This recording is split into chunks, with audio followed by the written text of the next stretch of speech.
안녕하세요. 약간 끝을 내려봤어. 안녕하세요. 카닥TV 짬바정입니다. 안녕하세요, 건잘로입니다. 이렇게 되니까 네. 구태연한 표현을 한번 해보자면 다사다난했던 한 해가 다 갔습니다, 여러분. 자, 그래서 오늘 시간은요. 네. 우리가 2022년에 시승했던 많은 차들이 있잖아요. 네. 근데 사실 곤잘로 안 태워지고 나 혼자 탄 것도 있거든요. 네. 그래서 올 한 해 동안 제가 탔던 차들에 대한 총평과 그 뒷담화를 해보고 마지막에는 베스트카를 뽑아보겠습니다. 네. 올해 탔던 차들 중에 베스트카. 근데 사실 올해 너무 많은 차들을 시승해서 이걸 다 얘기할 수는 없겠더라고요. 몇 대는 좀 뺐고요. 시승차뿐만 아니라 제가 보유했던 차도 포함을 시켰고요.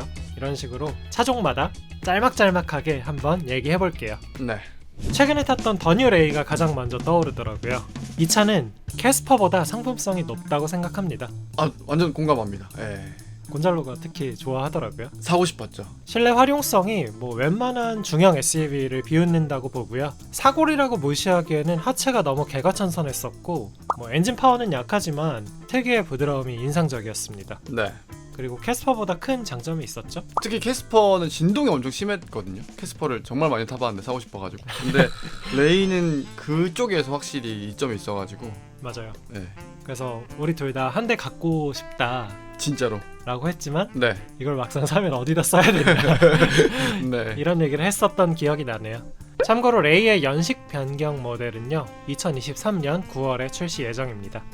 말 나온 김에 캐스퍼도 얘기해볼까요? 아, 네, 캐스퍼. 네, 캐스퍼 터보. 네. 곤잘로가 열심히 탔죠. 이게 하체랑 가속 성능은 준준형차 수준이라고 봐요, 저는. 네, 맞습니다, 분명히. 근데 MVH 수준이 너무했어요. 어차피 이게 한국에서 주로 8차잖아요. 네. 그러면 사실 가속 성능보다는 진동을 잡았어야 했다고 생각을 합니다. 최근에는 디에센셜도 내놓고 눈물의 할인도 2달째 하고 있지만 제가 얘기했듯이 경차는 초반에 1년에 다 수요가 잠식이 되거든요. 그래서 살 사람은 다 산 것 같다는 생각이 드는데 사고 싶어하는 사람이 또 제 옆에 있으니까 한번 의견을 짧게 들어보시죠. 사실 되게 매력적이긴 했습니다. 왜냐면 금리도 되게 저렴했었고 할인도 계속 이어지고 있기 때문에 구매 면에서는 조금 이점이 있을 것 같은데 사실 실용성이나 이런 면에 있어서는 레이한테 너무 뒤처지는 게 많아서 그 부분이 좀 아쉬웠습니다. 네, 좋은 정보 감사드립니다. 예, 알겠습니다. 연말 시상식 느낌이네요. 아, 자, 다음으로 우리가 산타페도 그렇고 소렌토도 그렇고 2.5 가솔린 터보 모델을 탔었더라고요. 아, 맞습니다. 네, 이거 진짜 미친 가성비를 제공하는 괴물들이죠. 네. 이 가격에 어떻게 이런 크기와 어떻게 이런 실내 공간을 제공하는지 진짜 의문일 정도였고요. 말도 안 되죠. 네, 너무 잘 나가고 파워풀하고 좋긴 했는데 제가 봤을 땐 차에 비해 좀 과했습니다. 오버스펙. 네, 한마디로 말하면 엔진이 셰시를 이기더라고요. DCT도 좀 많이 덜그럭거리고 네. 그래도 가격이 좀 모든 걸 용서하는 느낌이었고 저는 개인적으로 지금 우리나라 그 자동차세 부과 기준, 보유세 부과 기준이 배기량별이 아니라 차량가를 따라간다거나 했다면 하이브리드를 사지 않고 2.5T를 샀을 것 같아요. 고속연비도 좋고 맞습니다. 일단 힘도 좋고 힘이 일단 압도하죠. 말이 나온 김에 제가 보유하고 있는 소렌토 하이브리드도 한번 얘기해볼게요. 최근 5년 내에 샀던 차들 중에 가장 최장기 보유 차량이고요. 거의 1년 다 돼가고 지금도 당연히 갖고 있고요. 제가 이 차를 좋아하는 이유가 뭔가 아반떼의 보유 비용보다 싸게 굴릴 수 있는 최고의 정말 이동수단, 최고의 평범한 자동차라고 생각을 합니다. 세금 아반떼랑 같죠? 연비 아반떼보다 좋죠? 감가는 아반떼보다 적죠. 아반떼보다 오히려 싸다고 생각해요. 파워도. 그쵸. 파워도 좋고. 네. 차는 훨씬 크고 정말 2022년형의 슈퍼카 갈 때 타는 차가 아닐까. 네? 이럴 때 맞습니다. 웃어주는 네가 더 나쁜 거야. 네, 맞습니다. 곤잘로도 사실 소렌토를 한 6개월 갖고 있었다가 매각했는데 네. 고점에 팔았음에도 지금 후회하고 있죠. 후회하고 있어요. 연말 시상식. 너무 후회하고 있습니다. 예. 네, 대체제가 마땅히 없어서. 근데 사실 23년형 컨버전 되면서 좀 가성비가 떨어지진 않았습니까? 90만 원 올라서. 네, 22년형이 진짜 혜자였던 것 같습니다. 제가 봤을 때 이 차의 진짜 큰 단점은 시트가 좀 묘하게 불편합니다. 그리고 2열 승차감이 투박해요. 남들은 어떤 사람들은 SUV 치고는 괜찮다 하는데 다른 차들도 많이 타보시면 생각이 달라지실 거라고 보고요. 확실히 후석의 승차감은 개선의 여지가 있습니다. ECS 넣어주면 좋을 것 같아요. 저번에 말씀하신 대로 네, 전자제어 서스펜션 넣어주면 좋을 것 같고요. 오일 증가 이슈가 있다고는 하지만 제가 봤을 땐 하루에 15km 이상만 타도 문제가 없을 거라고 생각을 합니다. 제 차도 이렇게 타는데 전혀 문제 없고요. 곤잘로도 오일 증가 문제 없었죠. 전혀 문제 없었습니다. 예. 이게 짧은 거리를 좀 엔진 데워지기 전에 시동 끄고 이런 환경에서 문제가 생긴다고 하니까요. 너무 짧게 타시는 분들은 차라리 전기차를 보시는 걸 권해드리고 싶어요. 그래서 저는 이 소렌토 하이브리드는요, 앞으로 다른 차를 기추하더라도 그냥 쭉 갖고 있을 예정입니다. 참고로 페이스리프트 모델이 23년 7월에 예정돼 있습니다. 곤잘로가 싫어하는 토레스 한번 얘기해볼까요? 아, 토레스. 네. 이 차가 어쩌면 3천만 원을 내고 살 수 있는 SUV 중에 가장 클지도 모릅니다. 그리고 3천만 원짜리 SUV 중에 가장 잘생겼을지도 모르죠. 모르죠. 아, 모른다? 네. 저는 사실 디자인 되게 마음에 드는데 혹자는 뒷모습이 별로라고 하시지만 뒷모습도 나쁘지 않은 것 같아요. 솔직히 이거 시승 리뷰에서는 살살 얘기했었지만 댓글에서 많은 분들이 감지하셨더라고요. 살살 얘기하는 것 같다. 맞습니다. 확실히 인정했습니다. 네, 티가 났었나봐요. 네. 운동성하고 파워트레인이 좀 아무리 비주얼이 멋지더라도 이 차를 사고 싶지 않게 만들더라고요. 꼭 2000년 초반에 나온 현대차 있잖아. 네. 아, 옛날 현대차. 네, SM 산타페. 네. 그 울룩불룩하게 생긴 SM 산타페까지 가요? 그걸 모는 듯한 기분이 들더라고요. 엉성했습니다. 솔직히 차가 좀 엉성했고요. D단에서 네. 드라이브단에서 그 진동이 좀 심했잖아요. 나왔습니다. 이런 것들은 사실 잡는 게 어려운 게 아닌데 이렇게 양산을 한 것도 조금 아쉬웠어요. 저는 개인적으로 전장 쪽이 되게 마음에 안 들었던 기억이 납니다. 모니터나 조작성이나 이런 것들이. 코나 2.0L 가솔린 탔던 거 기억나? 아, 기억나죠. 이거 왜 탔었던 거야? 4월? 모르겠어요. 왜 탔죠? 이게 되게 좀 웃긴 차인 게요. 생긴 건 되게 괴팍한데 파워트레인은 정말 한없이 부드러워요. 완전 말랑말랑. 예. 밖에는 짬뽕처럼 생겼는데 속에는 생크림이야. 뭔가 좀 안 어울리는 듯한 느낌이 좀 들었었고요. 솔직히 이 차를 탔었는지도 모를 정도로 기억에 남지는 않았었는데 뭐 탔나 회상해보다가 이렇게 찾아보니까 네. 있더라고요. 솔직히 이런 소형 SUV들 보면 네. 1.6 터보랑 2.0 같이 나오는데 1.6 터보를 두고 2.0을 살 이유는 없다고 봅니다.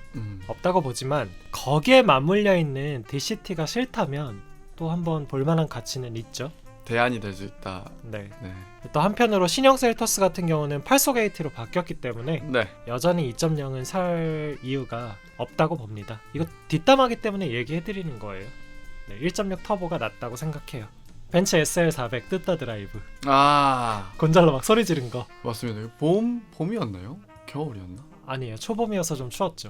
좀 추웠던 기억 납니다. SL은 63을 사야 된다고 했던 사람들 다 나오라고 하세요. 차 괜찮았어요, 너무. 네, 괜찮습니다. 네. 출력은 스팅어 3.3하고 거의 비슷했고요. 네. 변속기는 스팅어 G70보다 더 좋았습니다. 인테리어도 구식이긴 한데 소재가 워낙에 좋아서 나쁘지 않았고요. 배기음도 괜찮았죠. 배기음이 의외로 괜찮았죠. 이게 마지막 하드탑 컨버터블이잖아요. 그쵸. 이제 SL은 소프트탑이니까. 그래서 좀 가치가 있다고 생각을 했고요. 시승하면서 얘기하진 않았지만 이게 저는 충격받았던 포인트가 있었어요. 왜요?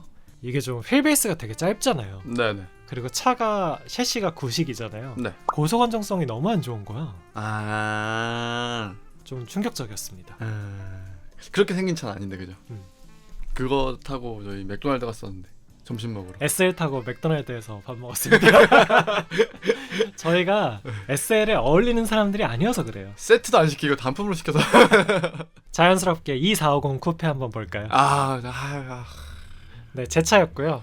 한 6개월 정도 보유했다가 매각을 했는데 네. 매각했던 이유는 차가 별로라서가 아니라 차는 너무 좋았는데 제 차를 지인이 너무 탐을 내시면서 팔아달라고 해가지고 네. 그냥 팔아버렸습니다. 네. 사실 지금도 좀 아쉬움이 남는, 좀 더 갖고 있고 싶었는데 좋아서, 너무 차가 좋아서 좀 아쉬움이 남았고요. 이것 하면서 벤츠 에어 서스펜션의 우수성을 진짜 크게 체감했어요. 보유하니까 정말 체감이 되더라고요. 뒷타이어가 2753020이거든요. 20인치의 편평비가 30이에요. 30이면 얼마나 안 좋겠습니까? 사실상 휠만 끼고 달리는 거죠. 그죠? 근데 워낙에 서스펜션이 열일하다 보니까 승차감이 거의 S클래스급. 정말 도로 위를 달리는 게 아니라 유영을 하는 듯한. 승차감이 진짜 좋았던 것 같습니다. 코너에서 롤 없고요. 롤 억제하고요. 차를 막 이렇게 좌우로 휘두르면 수평으로 움직입니다. 이렇게. 광고 있잖아요, 벤츠에. 그죠? 네. 심지어 차를 세워놓고 내려도 그 땅이 평지가 아니면 울룩불룩하면 맞춰요? 차 수평을 유지해줘요. 아, 그런 것도 있었어요? 아 그럼요. 에어 서스펜션인데. 대박이네. 진짜 몰랐어요. 이거 진짜 보유해야 아는 거죠. 요새 현대 보면 프리비어 전자제어 서스펜션 하면서 막 이제야 ECS 고도화하고 있죠. 네. G90에서야 그나마 에어서스 쓰고 있는데 벤츠에 비하면 아직 멀었다고 봅니다. 하체는 정말 아직 멀었다고 보고요. 근데 또 이게 하체뿐만 아니라 현대와의 차이를 또 많이 느꼈던 게 파워트레인이었어요. 신형 G80 3.5랑 스펙이 비슷해요. 둘이 370마력이고 비슷한데 타보면 2450이 압도적으로 우수해요.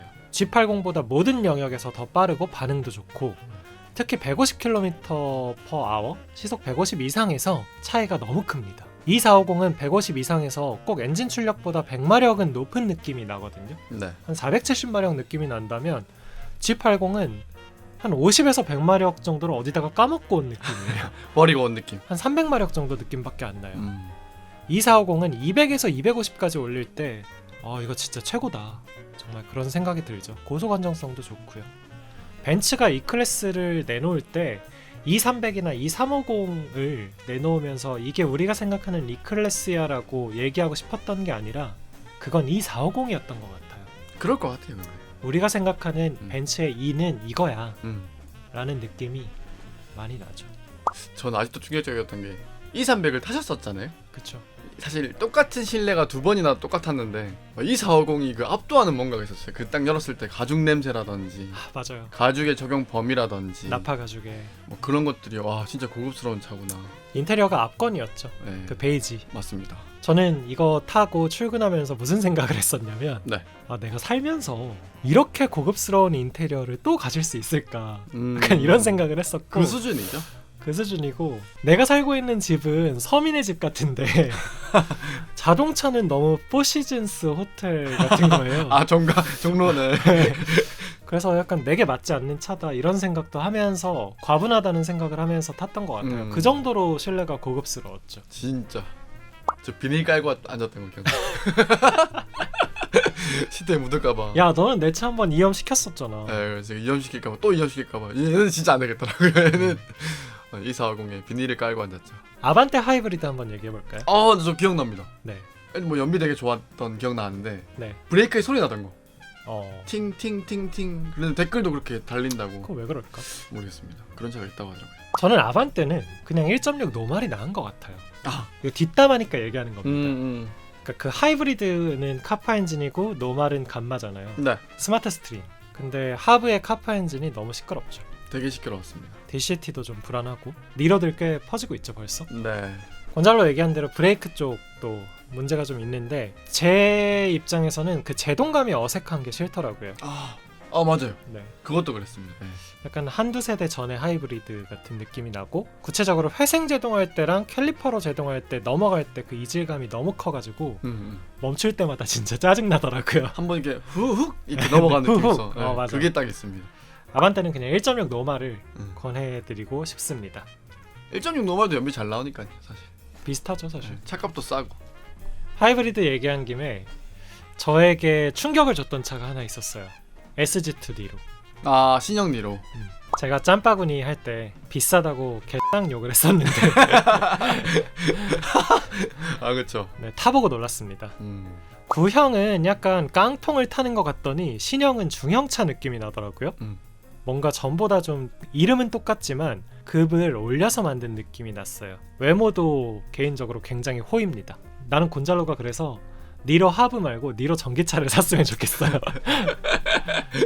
파워트레인도 되게 잘 조율되어 있었죠? 네, 맞습니다. 네, 하체도 세련됐고요. 그래서 소형 SUV를 고르고 있는 분들께는 니로를 권해드리고 싶어요. 다만 DCT는 좀 걱정이 되네요. 그렇죠? 똑같이 6속 DCT니까. 네. 참고로 연식 변경이 곧 다가올 23년 2월에 예정돼 있습니다. 얼마 안 남았네요. 가격이 오르겠죠? 아, 자꾸 기아차만 얘기하는 것 같은데 스포티지 트렌디. 저는 그거 타보고 가장 기억에 남는 게 네. 곤잘로는 뭐였어요? 저는 승차감? 뭐 승차감도 그렇죠. 네. 저는 스포티지를 이렇게 크게 만들 거면 소렌토는 왜 파나? 아, 맞아. 라는 생각이 들더라고요. 맞아요. 그러니까 유럽에 나가는 쇼보디로 팔아도 되지 않았을까 하는 음. 생각이 시승 내내 들었고요. 뭐 쇼보디도 이미 셀토스보다 꽤 크니까 네. 그 생각을 했었고, 곤잘로 말대로 하체가 좀 필요 이상으로 부드러운 게 의외였습니다. 좀 더 탄탄해져도 좋을 것 같아요. 지금 상태는 운동성을 너무 양보했다고 생각해요. 생긴 거랑 다르게. 네. 네. 생긴 건 저는 DM8하고 닮았다고 생각하는데 DM8 디자인은 혼데 스포티지는 여전히 브로입니다. 근데 다른 분들은 또 저랑 반대더라고요. 정반대죠. 네, 스포티지는 호라고. 네. DM8은 죽어도 싫다고. 네. 엔진이 1.6 터보인데 뭐 차를 거의 몰아칠 수 있을 정도로 출력은 충분하고요. 변속기는 DCT, 이거 8속으로 바뀔 것 같습니다. 근데 DCT는 추천하고 싶진 않네요. 역시나. 네, 참고로 연식 변경은 2023년 7월에 예정돼 있습니다. 시승했던 게 기아차가 되게 많다. 그러네요. 기아차 되게 많네요. 올해 기아가 좀 많이 몰아쳐서 그런가? 그럴 수도 있죠. 끝이에요? 제 차 하나 더 예. 할게요. 네. EV6 GT 라인. 제가 가장 최근에 시승했던 차죠. 네, 듀얼 모터 4륜구동. 현재 갖고 있는 차고요. 3개월 정도 됐고, 이 차는 제가 전기차라서 좋은 게 아니라 EV6라서 좋습니다. 어떤 말씀이시죠? 자, 지금부터 설명을 해볼게요. 네. 일단 전기차들은 보통 비읍 시옷 같이 생겼잖아요. 그쵸. 근데 EV6는 그러지 않아서 마음에 들어요. 뭔가 큰 벨로스터 같은 느낌? 같이 세워놓고 보면 그쵸. 미래적인 느낌 많이 들고. 근데 외관이 스포티함에도 불구하고 실내가 넓죠. 엄청 넓던데요, 진짜. 네, 그래서 흠잡을 데가 없다고 보고요. 가속 성능은 굳이 GT가 필요할까라는 생각이 항상 듭니다. 그래서 요새는 싱글 모터 모드, 에코 모드로 거의 타고 있어요. 그래도 충분히 빨라서. 전기차임을 감안하면 핸들링이 진짜 좋은 편이고요. 몸놀림도 나쁘지 않습니다. 단점은 물리적인 제동 성능이 좀 약한 편이에요. 회생 제동이 있어서인지 캘리퍼랑 로터가 좀 차체 크기와 무게 대비 약하다고 생각하고요. 와인딩을 해보니까 이게 무게 중량 때문에 위험할 때가 있더라고요. 너무 무겁다 보니까 예를 들어서 코너 진입할 때 브레이킹을 하고 있어요. 풀 브레이킹을 하고 있는데 노면이 울룩불룩해. 네. 그럼 차가 뿅 하고 뛰어올라서 착지를 못하는 거예요. 너무 무거우니까. 네네네. 좀 그런 부분에서 본격적인 달리기용으로는 역시나 한계가 있구나. 전기차들이 좀 더 가벼워져야겠구나라는 생각을 했고, 전기차들이 그래도 한 1.5톤까지는 가벼워져야 스포츠 드라이빙용으로 쓸 수 있겠다는 생각을 했고요. 네. 제 개인적으로는 현재 팔리는 국산 전기차 중에서 최고라고 생각합니다. 극찬이네요, 극찬. 곤잘로도 근데 너무 좋다고 했잖아요. 저 깜짝 놀랐죠. 다만 굳이 저처럼 GT 라인 뭐 4륜구동 롱레인지 이렇게 안 가고 그냥 싱글 모터로 사도 좋을 것 같고요. 실주행 가는 거리가 되게 많이 나온다고. 그거 거의 500km 넘게 가고, 그리고 심지어 저는 그냥 스탠다드 레인지로 사도 괜찮다고 생각합니다. 네, 그래도 좋을 것 같아요. 곤잘로에게도 실제로 그렇게 추천하고 있고요. 네. 그래도 충분한 출력과 충분한 주행거리가 나오니까. 그리고 빠른 충전 속도. 네. 중요하죠. 차도 최신형이고 네. EGMP고. 마지막으로 올해 제가 타봤던 차들 중에 베스트카입니다. 네.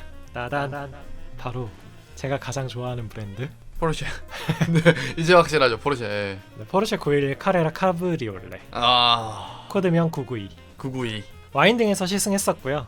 이게 노멀 모델이라 출력이 403마력, 397마력, 뭐 아무튼 400마력 정도인데 그 산 어필에서 네. 딱 좋더라고요. 이것보다 출력이 강하면, 예를 들어서 카레라 S의 450마력이면 엔진에 제압당하는 느낌이 들 것 같았어요. 딱 이 차 출력이 살짝 좀 쥐어짜내는 듯하게 쓸 수 있어서 네, 되게 재밌었어. 수족같이 다룰 수 있는 한계? 400마력. 네, 400마력. 그 소리가 좀 많이 안 좋아지긴 했습니다. 991에 비하면 특히 거의 쓰레기급이 됐고요. 슈렉이. 네. 그래도 현재 나오는 양산차 중에서는 비교적 좋은 소리를 내주는 편입니다. 900길에서는 운전이 재밌다기보다 너무 쉬울 정도예요. 피드백이 너무 좋아서 제가 991을 거의 한 15대 정도 타본 사람이고, 991에 대한 총 주행 거리가 한 10,000km는 될 것 같거든요. 네. 991은 타보면 차가 어떻게 이렇게 좋지라는 생각을 항상 했었어요. 근데 992는 991보다 더 좋아요. 어떻게 이렇게 좋지라고 생각했던 991보다 더 좋더라고요. 확실히 신차가 근데 이게 991을 단순히 개선해서 만들었다는 얘기가 아니라 그 좋다는 991을 992가 뛰어넘었다는 겁니다. 다만 내장 품질이나 이런 건 많이 처참해졌죠. 네. 991이 럭셔리카였다면 992는 그냥 프리미엄카 정도? 다행이네요. 폭스바겐 아니어서. 폭스바겐 정도 느낌. 그래요? 이 991을 타보면요, 차가 내가 돌고 싶은 데서 도는 데서 그치지 않습니다. 그러니까 뭔가 나의 뇌를 감지하는 느낌이 나요. 핸들링이 어느 정도로 좋냐면 앞 타이어랑 내 손바닥이 직결된 느낌이 나고요. 극찬이다 진짜. 손으로 이렇게 노면을 더듬으면서 달리는 것 같은 그런 진짜 미친 핸들링. 바퀴 달린 것들 중에 최고의 핸들링을 선사합니다. 브레이크도 최고예요. 이게 물리적인 제동력 말고 밟는 만큼 정확하게 더 물어주는, 더 세워주는 그 미친 듯한 좋은 감각 최고였습니다. 브레이크가 이래야 하는데 네. 그동안 시승했던 1년 내내 탔던 차들은 이런 차가 한 대도 없었어요. 단 한 대도 없었죠. SL이 비슷했었나? SL도 아니요, 비교한대. 전혀 안 그랬어요. E쿱도 안 그랬고요. E쿱도 뭐 포피스톤 쓰고 그러는데 네. 혹자는 이러잖아요. 곤잘로처럼 그 뭐 비싼 차나 좋은 차나 슈퍼카는 다 그런 거 아니냐 하시는 분들 있을 수 있는데, 그럴 땐 람보르기니를 타보세요. 람보르기니 저 한 번도 안 타봤는데 그렇게 별로예요? 람보르기니 질문을 그렇게 하면 이게 제가 되게 나쁜 놈이 되잖아요. 그게 아니고 저는 모든 슈퍼카들이 포르쉐 같을 줄 알았어요. 포르쉐처럼 막 쏘고 다녀도 고장 안 나고 네네. 당연히 그래야 되는 거 아니에요? 그쵸. 뭐 과속 방지턱에서도 당연히 일반 차처럼 넘고 네. 그러면서도 빠르고 운전도 쉽고 이럴 줄 알았는데 포르쉐만 그렇더라고요. 그래서 미국 부자들이 페라리나 람보르기니 안 타고 포르쉐를 타는 거 아닐까. 여기죠. 데일리 슈퍼카. 이렇게 올해 제가 타봤던 차들 중에 일부를 추출해서 뒷담화, 후일담을 들려드렸습니다. 네. 뭐 너무 막 이렇게 의미를 두고 혹시라도 본인이 타는 차에 대해서 안 좋은 얘기가 나왔더라도 너무 막 마음 아파하지 마세요. 다음에 더 좋은 차 바꾸실 거잖아요. 평생 타실 거 아니고. 또 본인이 만족하면 그게 답니다. 사실. 기분이 나쁘시면 제 차를 욕하세요. 저 갖고 있는 차들 중에 네. 욕하시면 네. 네, 저도 동의해드릴게요. 님 말이 맞습니다. 반박시. 네네. 의외로 하나 빠졌네요. XM3 얘기하실 줄 알았는데. 곤잘로가 얘기해주세요. 마지막으로 번외편으로. XM3 저희가 예전에 GT260을 탔다가 이번에 1.6 GT1을 처음으로 타봤었는데 하체가 너무 좋았었죠. 와인딩 탈 때 하체가 좋다고. 승차감도 좋고. 네, 극찬을 아끼지 않으셨는데 저는 올해 가장 의외였던 차를 꼽으라면 저는 XM3 1.6 GT2. 곤잘로의 올해의 차. 전혀 관심도 없던 차인데 이거 좋은 차구나. 확실히 유럽 태생이구나 라는 걸 느끼게 해줬습니다. 곤잘로가 왜 요새 자꾸 르노 자동차를 좋다고 하는지 이거 뭔가 자꾸 뭐 깔고 가는 느낌이 나기도 하고요. 르노 너무 좋아해요. 자, 이렇게 카닥TV와 함께한 2022년 올해의 차 어워즈. 어워즈 이렇게 마치도록 하겠습니다. 연말 마무리 잘 하시고요. 혹시라도 해가 넘어가고 이 방송을 들으시는 분들이 있더라도 연초에도 새해 복 많이 받으시기 바라겠습니다. 새해 복 많이 받으십시오. 끝!